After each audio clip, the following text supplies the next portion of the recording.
எல்லாருமே போன வீடியோ பார்த்து கொடுத்த சப்போர்ட்டுக்கு வந்து ரொம்ப ரொம்ப ரொம்ப ரொம்ப நன்றி. நான் வந்து இவ்வளோ சப்போர்ட்டை கண்டிப்பாக எதிர்பார்க்கல. அத்தனை பேர் கமெண்ட்ஸை வச்சுட்டே நான் வெர்ஸ்டாப்பன் ஆர்மிடா, நான் ஹாமில்டன் ஆர்மிடா, நான் வெட்டல் ஆர்மிடா அப்படின்னு சொல்லிட்டு எத்தனை பேர் இருந்தாலும் ஒரு 2 பேர் நான் அலான்சோ பேண்ட்ரா அப்படின்லாம் வந்து நின்றுக்கிறீங்க. எனக்கு பார்க்கறதுக்கே வந்து அதுலேயும் ஒருத்தர் நான் ஹேக்கனன் ஓட்டுனதுலேருந்து பார்க்குறேன் ப்ரோ அப்படின்னாரு.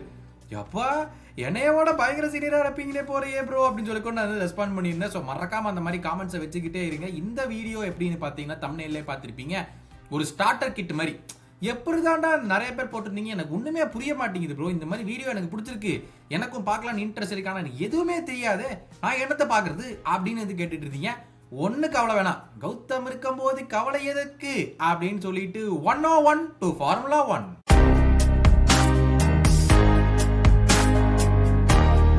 Welcome back to the channel. நான் வந்து இந்த வெல்கம் பேக் டு ஃபுட்பால் மன்றம்னு சொல்றதுக்கே எனக்கு ஒரு மாதிரி இருக்குது. ஏன்னா நம்ம வந்து ஃபார்முலா 1 பத்தி பேசிட்டு இருக்கோம். நான் ரொம்ப மூளையெல்லாம் கசக்கி அந்த பேரை வைக்கலாமா இந்த பேரை வைக்கலாமா ஆச்சா ஓச்சான்னு ரொம்ப யோசிச்சு ஒன்னையுமே மாத்தல.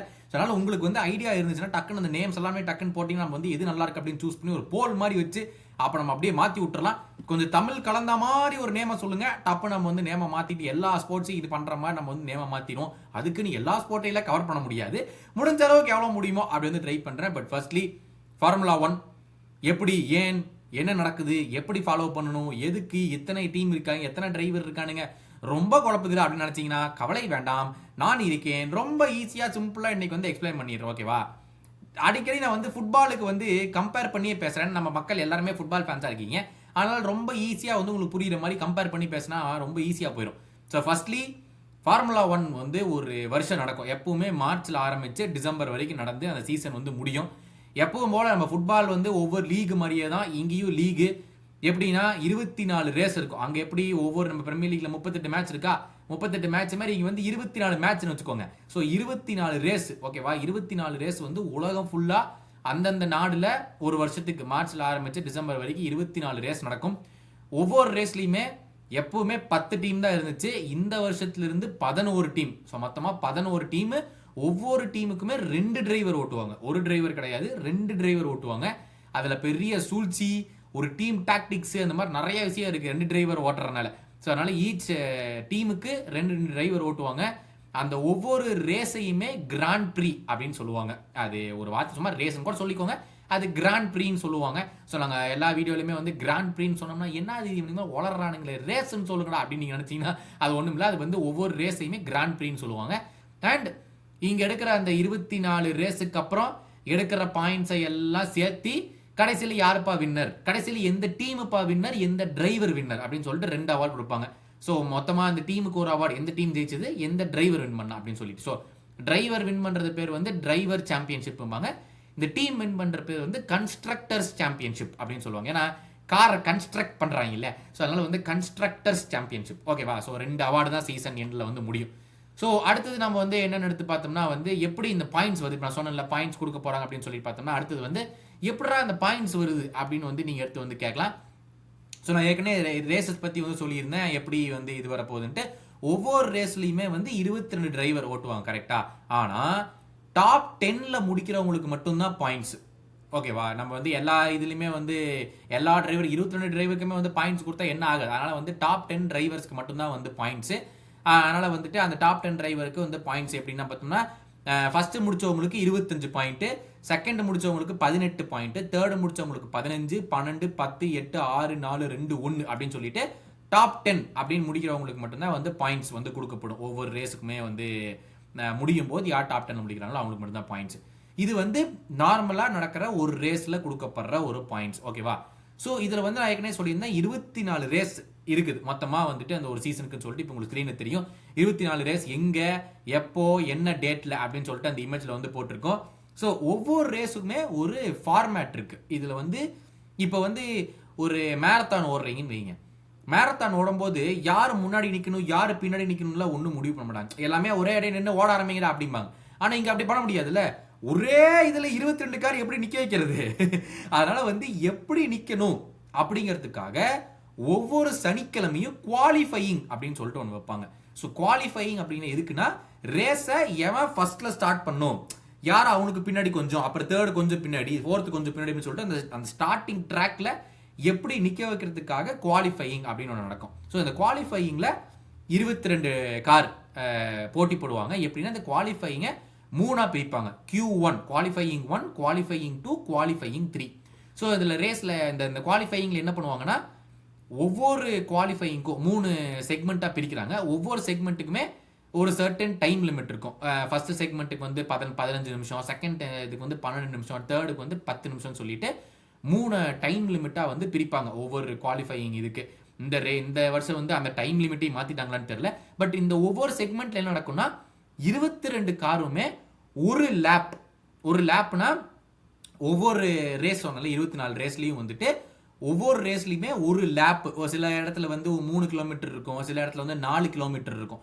ஒரு லேப் சுற்றி வர்றது. அதுக்கு வந்துட்டு ஈச் டிரைவர் 22 டிரைவருமே வந்து ஒரு லேப்பை எவ்வளோ ஃபாஸ்ட்டாக சுற்றி வராங்க அப்படிங்கிறத பொறுத்து தான் அந்தந்த செக்மெண்ட்ல முடிவாகும். ஸோ ஃபார் எக்ஸாம்பிள் வந்து 22 டிரைவருமே ஒவ்வொரு செக்மெண்ட்டுமே 22 டிரைவர் போகணும். ஆனால் என்ன ஆகுனா ஃபர்ஸ்ட் குவாலிஃபையிங் முடியும் போது 15 நிமிஷம் 17 நிமிஷமோ 15 நிமிஷமோ அந்த ஃபர்ஸ்ட் குவாலிஃபையிங் முடியும் போது இருக்கலையே மோசமா 5 டிரைவர் டைம் செட் பண்ணியிருப்பாங்கல்ல, அந்த 5 டிரைவர் வெளியே போயிடுவாங்க.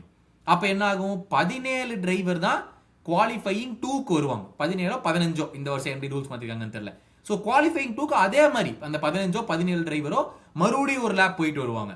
அப்புறம் அதுல இருந்து அடுத்த ஒரு 5 டிரைவரா போய் குவாலிஃபையிங் 3க்கு 10 டிரைவர் தான் போவாங்க. அதே மாதிரி தான் 10 டிரைவர் அதே மாதிரி மறுபடியும் ஒரு லேப் போயிட்டு வரணும். ஸோ இந்த குவாலிஃபையிங் 3ல யார் டாப்ல முடிக்கிறாங்க அவங்க அதுக்கு வந்து போல் பொசிஷன் அப்படிம்பாங்க. போல் பொசிஷன்னா அந்த ஸ்டார்டிங்ல முதல் இடத்துல போய் நிற்பாங்க. அவங்க தான் ஃபர்ஸ்ட் ஸ்டார்ட் பண்ணுவாங்க.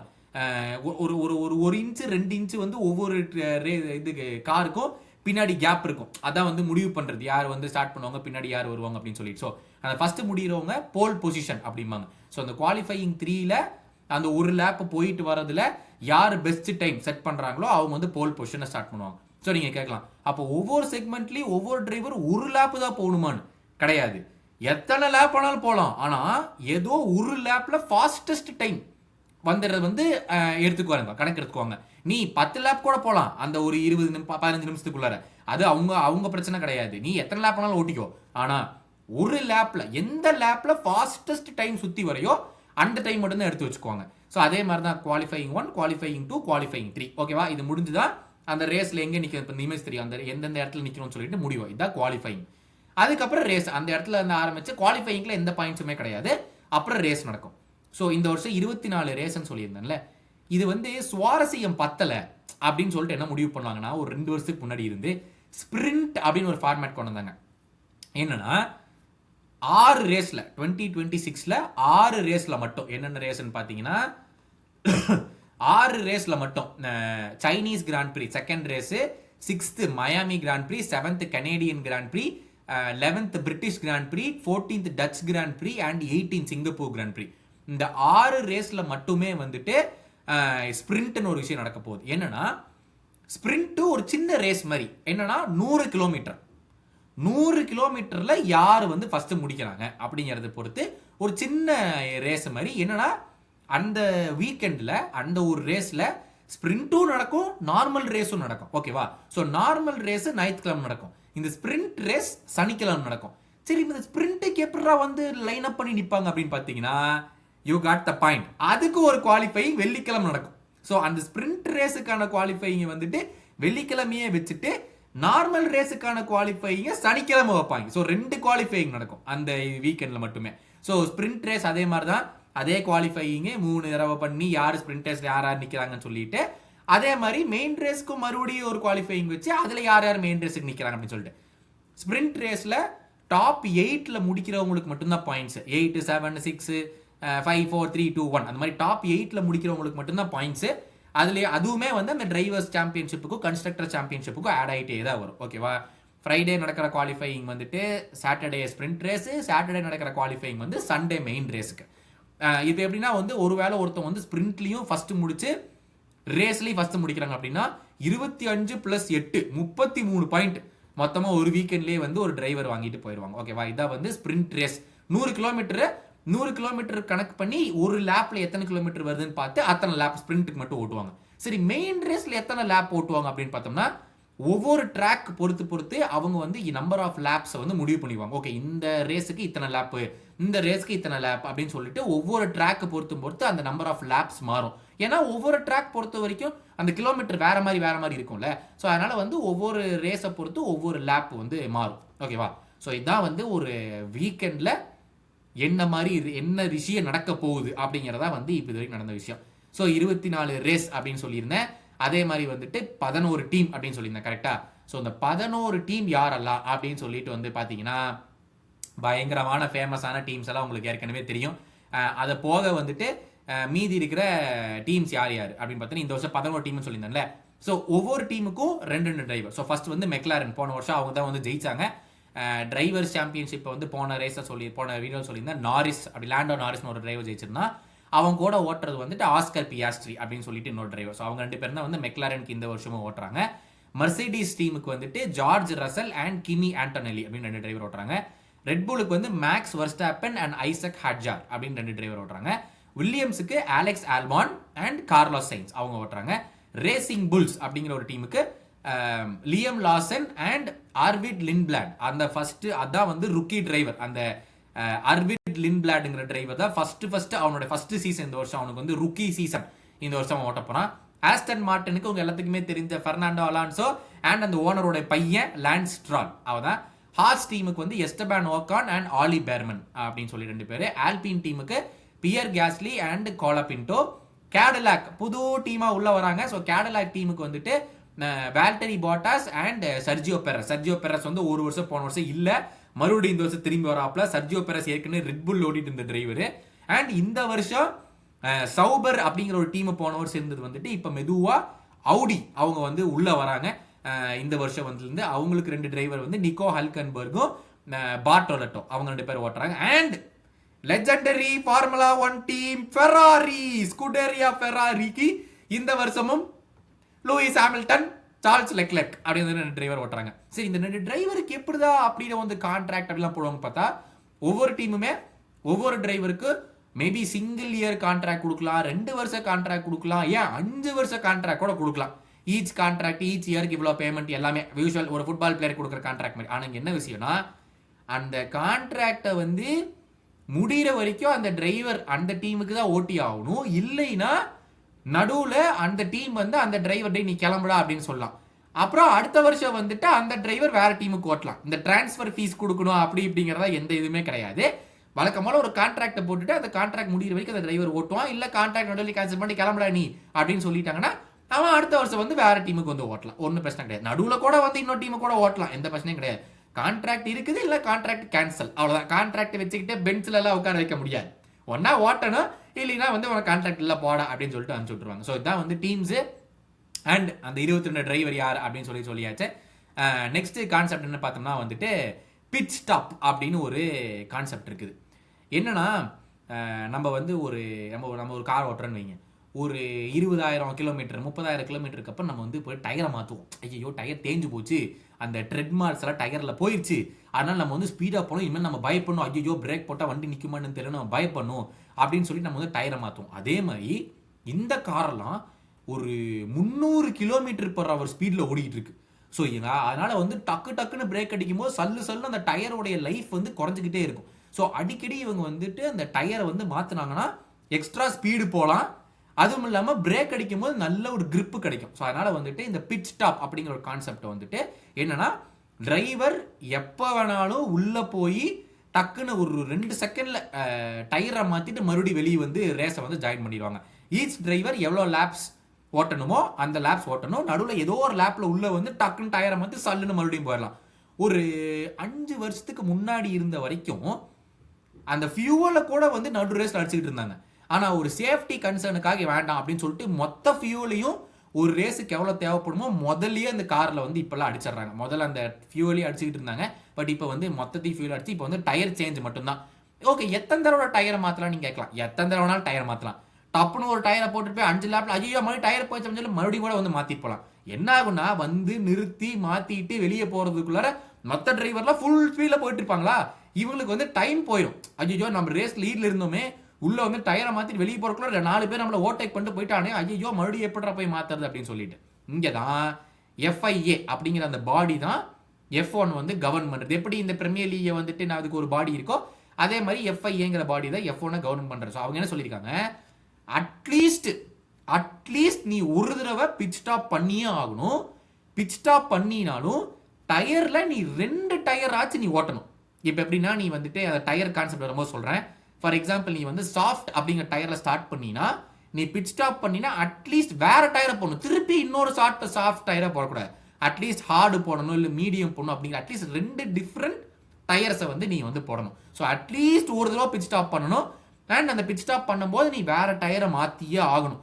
இல்லை நான் ஃபர்ஸ்ட் பிட் ஸ்டாப்ல வந்து இன்னொரு புது செட் ஆஃப் சேம் டயரை போடுறேன், ஓகே. ஆனால் அப்படி பார்த்தா நீ இன்னொரு பிட் ஸ்டாப் பண்ணி ஆகும், டயரை மாத்திரக்காக வேற காம்பவுண்ட் நீ போட்டே ஆகும். ஓகேவா, இதான் வந்து பிட் ஸ்டாப்போடைய கான்செப்ட். ஓகே, அடுத்த விஷயம் டயர்ஸ் அப்படின்னு வரும்போது பைரலி அப்படிங்கிற ஒரு கம்பெனி தான் வந்துட்டு, பைரலியோ பிரெலியோ நீங்கள் என்னோட ப்ரொனவுன்ஸ் பண்ணிக்கங்க, அந்த கம்பெனி தான் எல்லாருக்குமே டயர் கொடுப்பாங்க. ஓகேவா, அப்படின்னு சொல்லிட்டு ஒரு டயர் வந்து கொடுப்பாங்க. ஸோ அந்த டயர் காம்பவுண்ட் அப்படின்னு சொல்லிட்டு வந்து பிரிப்பாங்க. C1, C2, C3, C4, C5 அப்படின்னு வந்து பிரிப்பாங்க. C1 தான் இருக்கிறதுலே ஹார்டஸ்ட் காம்பவுண்ட். அதில் வந்து ஸ்பீடு ஏற்ற முடியாது, ஆனால் ரொம்ப நாள் லைஃப் வரும், ரொம்ப லேப்ஸுக்கு லைஃப் வரும். ஓகேவா, C2 வந்து செகண்ட் ஹார்டஸ்ட், C3 வந்து மிட் ரேஞ்சு, C4 வந்துட்டு அந்த மீடியம் ரேஞ்சு, C5 தான் வந்து ஃபாஸ்டஸ்ட் டயர். ஓகேவா, ஈச் ரேஸ் பொறுத்த வரைக்கும் இந்த 5 C1 C5 வரைக்கும் 3 சூஸ் பண்ணிக்குவாங்க. அந்த பைரலி தான் வந்து எல்லா டீமுக்குமே கொடுக்கும். அதில் எது வந்து அந்த பைரலி சூஸ் பண்ணி கொடுக்குதோ அதை வச்சு தான் வந்து இந்த டீம்ஸ் எல்லாம் அட்ஜஸ்ட் பண்ணிக்கணும். அவங்க ஒருவேளை C3, C4, C5 கூட ஒரு ரேஸ் கொடுக்கலாம், C1, C2, C3 கூட ஒரு ரேஸ் கொடுக்கலாம். ஆனால் எப்படி ஆயிரும்னா C1, C2, C3 கொடுத்தாங்கன்னா C1 hard, C2 medium, C3 சாஃப்டா மாதிரி. இல்லை C3, C4, C5 கொடுத்தாங்கன்னா C3 heart, C4 medium, C5 fast, அந்த மாதிரி வந்து மாறி. ஓகேவா, ஸோ எல்லா டீமுக்குமே same number of sets of tyres கொடுப்பாங்க. ஈச் டிரைவருக்கு வந்து ஒரு வீக்கெண்ட்ல 20 செட் ஆஃப் டயர்ஸ் கொடுப்பாங்க. ஓகேவா, அதுல 20 செட்டில் வந்து 13 செட் வந்து ட்ரை டயர்ஸ். அதுல எப்படின்னா 2 hard set, 3 medium set and 8 soft sets. இதை தவிர 4 set of intermediate tyres, 3 sets of wet tyres, full wet tyres அப்படிம்பாங்க. அப்படின்னா ஒவ்வொரு கிராண்ட் பிரீமே வெயில் தான் நடக்கும்னு சொல்ல முடியாது. சில கிராண்ட் பிரீ மழை கூட பெய்யும், மழை பெய்யும் போது நீ ஓட்டணும். ஃபுட்பால் மாதிரி தான், மழை பெஞ்சாலும் வண்டி இது கேம் ஆடுறா அப்படிங்கிற மாதிரி இங்கே வந்து மழை பெஞ்சாலும் நீ வந்து காரை ஓட்டித்தான் ஆகணும். அன்லஸ் பயங்கரமாக மழை பெஞ்சு முன்னாடி ஒன்றுமே தெரில அப்படின்னா வந்து இந்த ரேஸை ஸ்டாப் பண்ணிடுவாங்க. அதை சும்மா தூரிக்கிட்டு இருக்கு, ஓரளவுக்கு தான் கனமாக பெய்யுது அப்படின்னால வந்து நீங்கள் ஓட்டலாம் அப்படின்னு சொல்லி விட்டுருவாங்க. ஸோ அந்த நேரத்தில் நல்லா அந்த ட்ரெட் மார்க்ஸ் இருக்கிற ஃபுல் வெட்டு டயரை போட்டால் தான் அந்த ட்ராக்லேருந்து தண்ணியெல்லாம் அடித்து வெளியே தள்ளும் அந்த டயர். அதனால அதுக்கு பேர் வந்து ஃபுல் வெட் டயர்ஸு. கொஞ்சம் அங்கங்கே தண்ணி இருக்கு ஆனால் மழை நின்று போச்சு அப்படின்னு சொன்னோம்னா அந்த டக்குன்னு இந்த சாஃப்ட் டயரை போட்டோம்னா பிரேக் போட்டால் வண்டி நிற்காது, நம்ம போட்டால் நிற்காது இல்லை. அந்த மாதிரி வந்துட்டு நடுவில் ஃபுல் வெட்டுக்கும் அந்த சாஃப்ட்டுக்கும் நடுவில் இன்டர்மீடியட் டயர்ஸ் அப்படின்னு சொல்லிட்டு ஒரு ரேஞ்ச் இருக்கு. ஸோ 20 செட் ஆஃப் டயர்ஸ் வந்து ஈச் டிரைவருக்கு கொடுப்பாங்க. அண்ட் ஸ்பிரிண்ட் வீக்கெண்டாக இருந்துச்சுன்னா ஒரு செட்டு கம்மி, 19 செட்டு தாண்டா உனக்கு அப்படின்னு சொல்லிட்டு வந்து அதில் எப்படின்னா 2 ஹார்டு, 4 மீடியம், 6 சாஃப்ட் அண்ட் இன்டர்மீடியட்ஸும் ஃபுல் வெட்ஸும் அது வந்து சேம் காம்பவுண்ட். ஸோ மொத்தமாக 19 தான். இந்த டயர் எதுக்குடா உங்களுக்கு 20 செட் அப்படின்னு கேட்டிங்கன்னா, ஒரு நார்மல் வீக்கெண்டில் வெள்ளிக்கிழமை வந்து ப்ராக்டிஸ் செஷன் பண்ணுவாங்க. ப்ராக்டிஸ் 1, ப்ராக்டிஸ் 2, ப்ராக்டிஸ் 3 அப்படின்னு சொல்லிட்டு அந்த ட்ராக்குக்கு ஏற்ற மாதிரி அந்த காரை எப்படி நம்ம செட்டப் பண்ணணும், எந்த இடத்துல ஓட்டமா டக்குன்னு கட்டடிக்கலாம், எந்த இடத்துல பண்ணோம்னா சொல்லுன்னு மேலே அப்படின்னு சொல்லிட்டு இந்த டிரைவர்லாம் வந்து ப்ராக்டிஸ் பண்ணுவாங்க. அது qualifying 3 practice session, 3 qualifying plus race, இது எல்லாமே சேர்த்து இந்தாப்பா உனக்கு 20 டயர் தான், 20 செட் ஆஃப் டயர்ஸ் தான், அதனால இதை மட்டும் வச்சு நீ என்ன பண்ணிக்கோ அப்படின்னு சொல்லிட்டு வந்து ஒவ்வொரு டிரைவருக்குமே கொடுத்துருவாங்க. ஸ்பிரிண்ட் வந்தால் அதில் வந்து 19 டயர் தான் இருக்கும். ஏன்னா ஸ்பிரிண்ட்ல வந்துட்டு 3 ப்ராக்டிஸ் செஷன் நடக்காது, 2 ப்ராக்டிஸ் தான் நடக்கணும். தேர்ட் ப்ராக்டிஸ் வந்து ஆட்டோமேட்டிக்காக ஸ்பிரிண்ட் குவாலிஃபையிங் மாதிரி மாறிடும்ல. ஸோ அந்த ஸ்பிரிண்ட் வீக்கெண்ட் இருக்கும்போது 2 ப்ராக்டிஸ் செஷன்ஸ் தான் வந்து விடுவாங்க. அந்த ப்ராக்டிஸ் செஷன் அப்போ தான் நீ 100 லேப் ஓட்டிக்கோ, 200 லேப் கூட ஓட்டிக்கோ, அதை பற்றி கவலை கிடையாது. ஏன்னா ஒவ்வொரு ப்ராக்டிஸ் செஷனும் 1 மணி நேரம் கொடுப்பாங்க. அதுவும் சாமர்த்தியம், நீ எத்தனை லேப் ஓட்டுறியோ நீ வந்து ஓட்டிக்கோ, டிரைவர் கம்ஃபர்டபுளாக ஆகிற வரைக்கும். ஸோ இதான் வந்து அந்த டயர் கான்செப்ட் இதில் வந்து. ஸோ இன்னொரு முக்கியமான விஷயம் என்னன்னா, அந்த ரேஸை ஸ்டார்ட் பண்ணுற டயர், அந்த டயர் வந்து குவாலிஃபையிங் 2ல நீ ஃபாஸ்டஸ்டா என்ன டைமை செட் பண்ணியோ, அந்த லேப்ல என்ன டயரை போட்டிருந்தியோ அந்த டயரை வச்சு தான் நீ ரேஸ் ஸ்டார்ட் பண்ணணும், நீ மாற்ற முடியாது. ஸோ அதனால இந்த டீம்ஸ் எல்லாம் வந்து ஐயோ இந்த டயரை வச்சு ஃபாஸ்டஸ்ட் லேப் நம்ம செட் பண்ணலாமா, இந்த டயரை வச்சு செட் பண்ணலாமா, ஏன்னா அந்த டயர் தான் நீ ரேஸ் ஸ்டார்ட் பண்ணும். ஸோ நீ ரேஸ் ஸ்டார்ட் பண்ணும்போது ஒருவேளை நீங்க வந்து சாஃப்ட் டயர் போட்டு ஸ்டார்ட் பண்றீங்க, உங்களுக்கு பின்னாடி இருக்கிறவன் வந்து ஹார்டு டயரை போட்டு ஸ்டார்ட் பண்ணனா நீங்க சல்லுன்னு கிளம்பி போயிடலாம். அவனை பின்னாடி விட்டுட்டு ஒரு ஃபர்ஸ்ட் ஒரு 4-5 லேப்புக்கு வந்து நீங்க ஃபுல் ஸ்பீட்ல போயிட்டு இருப்பீங்க. அவன் ஐயோ நான் இந்த ஹார்ட் டயரை போட்டிருக்கேனே, எனக்கு அவன மாதிரி ஸ்பீடு வர மாட்டேங்குது அப்படின்னு சொல்லிட்டு அவன் மெதுவாக தான் வந்தாகணும். நீங்க ஸ்பீடு பிடிச்சி போயிட்டே இருப்பீங்க. ஆனால் இந்த டீம்ஸ் எல்லாம் பயங்கரமா யோசிச்சு எந்த டயரை போட்டு ஃபாஸ்டஸ்ட் லேப் செட் பண்ணலாம் Q2ல அப்படின்னு சொல்லிட்டு பயங்கரமா இன்ட்ரெஸ்டிங்கான விஷயம்லாம் வந்து பண்ணிக்கிட்டு இருப்பாங்க. ஸோ இதான் வந்து இந்த டயர் காம்பவுண்ட்ஸ் எப்படி அப்படின்னு சொல்லிட்டு ஓகேவா. இது எல்லாத்தையும் தவிர 2 விஷயங்கள் இருக்கு. ஒன்று சேஃப்டி கார். இப்போ வந்து அந்த 22 டிரைவரும் வந்து ஓட்டிட்டு இருக்காங்க. 22 டிரைவர் அட் அ டைம்ல ஸ்டார்ட் சொன்னே அந்த லைட் எல்லாம் ஆஃப் பண்ணு சொல்லுன்னு அடிக்கும் போது எவனா ஒருத்தவன் பிரேக் பிடிக்காம போய் டமார்னு முன்னாடி இருக்கிற கார் மேல அடிச்சிட்டான்னு வச்சுக்கோங்க, இல்ல சைடுல இருக்கிற கார் மேல அடிச்சான்னு வச்சுக்கோங்க, அந்த 2 காருமே வந்து டேமேஜ் ஆயிடுச்சுன்னா சொல்லுன்னு வெளியே வந்து மண்ணில் அடிச்சு வந்து டயர்ல அடிச்சு நின்றும். ஸோ இந்த 2 காரையுமே தூக்கி வெளியெல்லாம் கொண்டு போய் போடுற வரைக்கும் சேஃப்டி கார் அப்படின்னு சொல்லிட்டு எல்லாத்துக்கும் முன்னாடி இந்த ஃபர்ஸ்ட் டிரைவருக்கு முன்னாடி வந்து ஒரு கார் ஓடும். அந்த கார் வந்து இந்த ரெகுலேட் பண்ணி அந்த அடிச்சு போய் எத்தனை கார் அடிச்சு எல்லாம் வெளியே போயிடுச்சு அதெல்லாம் தூக்கி எந்த பாதிப்பும் இல்லாத இடத்துல கொண்டு போய் நிப்பாட்டுற வரைக்கும் அந்த எத்தனை லேப்ஸ் அது ஆகுதோ அந்த சேஃப்டி காருக்கு பின்னாடியே மற்ற காரெல்லாம் ஓவர்டேக்லாம் பண்ணக்கூடாது. நீ முன்னாடி இருக்கிற காரை வந்து ஃபாலோ பண்ணிக்கிட்டே ஒரு ஸ்பீட்லேயே நீ போய்கிட்டே இருக்கணும். அது 5 லேப்ல முடியலாம், 10 லேப்ல முடியலாம், 15 லேப் கூட ஆகலாம். இல்லை அந்த டேமேஜ் ரொம்ப அதிகம், அது காலி பண்றதுக்கு ஒரு 1/2 மணி நேரம் ஆயிரும் அப்படின்னு பார்த்தோம்னா அந்த ரேஸை வந்து ரெட் ஃபிளாக் அப்படின்னு போட்டு அந்த ரேஸை வந்து ஸ்டாப் பண்ணிடுவாங்க. இப்போ 10 லேப்ல அந்த இன்சிடென்ட் நடந்து போச்சு, எவனோ 2 பேர் போய் இடிச்சுக்கிட்டானுங்க, எவனோ 4 பேர் போய் மோதிக்கிட்டானுங்க அப்படின்னு நினைச்சா அந்த 10 லேப்போட ரெட் ஃபிளாக் அப்படின்னு போட்டு வந்து ஸ்டாப் பண்ணிட்டு இந்த மற்ற காரை எல்லாம் கிளீன் பண்ணதுக்கு அப்புறம் தான் மறுபடியும் வாங்கப்பா அப்படின்னு சொல்லிட்டு வந்து மறுபடியும் எப்படி ஸ்டார்ட் பண்ணாங்களோ அதே மாதிரி வந்து எந்த இடத்துல இப்போ 10 லேப்புக்கு அப்புறம் எல்லாம் மாறி இருக்கும்ல. ஃபர்ஸ்ட் ஆரம்பிச்சோம் ஃபர்ஸ்ட் இருப்பான்னு சொல்ல முடியாதுல்ல. ஸோ இப்போ யார் ஃபர்ஸ்ட் இருக்காங்களோ அந்த பொசிஷன்ஸ் எல்லாம் வச்சு மறுபடியும் ஸ்டார்டிங் கிரிட் வந்து நிக்க வச்சு மறுபடியும் வந்து ஸ்டார்ட் பண்ணுவாங்க. ஸோ இதான் வந்துட்டு red flag and safety car அப்படிங்கிற ஒரு 2 விஷயங்கள் ஓகேவா. இந்த வீடியோக்கு வந்து நிறைய விஷயம் நான் வந்து சொல்லிட்டேன். ஃபர்ஸ்ட் இருந்து வந்துடுறேன். பாயிண்ட் சிஸ்டம் என்ன, அதுக்கு முன்னாடி ஃபார்முலா 1 என்ன, எத்தனை ரேஸ் இருக்குது, எத்தனை டீம் இருக்குது, ஒவ்வொரு டீமுக்கு எத்தனை டிரைவர் இருக்காங்க, ஒவ்வொரு ரேஸ்ல எப்படி பாயிண்ட்ஸ் வரும், அதுக்கு முன்னாடி ஒவ்வொரு ரேஸ் எப்படி நடக்கும் அப்படிங்கிறது எல்லாத்தையுமே எக்ஸ்பிளைன் பண்ணியாச்சு. பிட் ஸ்டாப்ஸ்னா என்ன, டயர் ஒவ்வொரு காம்பவுண்ட் என்ன இருக்கு, சேஃப்டி கார்னா என்ன, ரெட் ஃபிளாக்னா என்ன. இப்போதைக்கு நீங்க வந்து ஃபார்முலா 1 ப்ரோ ஆயிட்டீங்க ஓகேவா. ப்ரோ ஆயிட்டீங்க. இனிமேல் நீங்க தான் எவனாச்சும் உங்கள்கிட்ட வந்து ஃபார்முலா 1 தெரியுமான்னு கேட்டாடே எனக்கு தெரியும்டா, நான் வந்து ஏற்கனவே சேனல் கௌதம் எக்ஸ்பிளைன் பண்ணியிருக்காரா, மொத்தமா தெரியும், இந்த வருஷத்துல இருந்து நானும் ஃபாலோ பண்றேன்டா அப்படின்னு சொல்லிட்டு வந்து ஃபாலோ பண்றீங்க. அங்க ஃபாலோ பண்றீங்க மாதிரி நம்ம சேனலை ஃபாலோ பண்ணுங்க, சப்ஸ்கிரைப் பண்ணுங்க.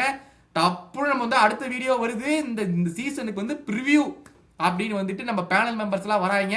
எல்லாரும் சேர்ந்த மாதிரி இந்த சீசனுக்கு புதுசா நிறைய சேஞ்ச் எல்லாம் பண்ணியிருக்கானுங்க. அது என்னென்ன சேஞ்சு, என்னென்ன வித்தியாசமா போன சீசன் இந்த சீசனுக்கு மாறி இருக்கு எல்லாத்தையுமே டிஸ்கஸ் பண்ண போறோம். எந்த டீம் ரெடியா இருக்கு, எந்த டீம் ஜெர்சி நீங்க போட போறீங்க அப்படின்னு சொல்லிட்டு அதுக்குள்ள நீங்க பார்த்துட்டு வந்துருங்க. இல்ல அந்த வீடியோவை பார்த்துட்டு கூட நீங்க முடிவு பண்ணிக்கலாம். டம்மி பாவா விடுங்க அப்படின்னு சொல்லிட்டு நாங்க சொல்றத பார்த்தா முடிவு பண்ணிட்டு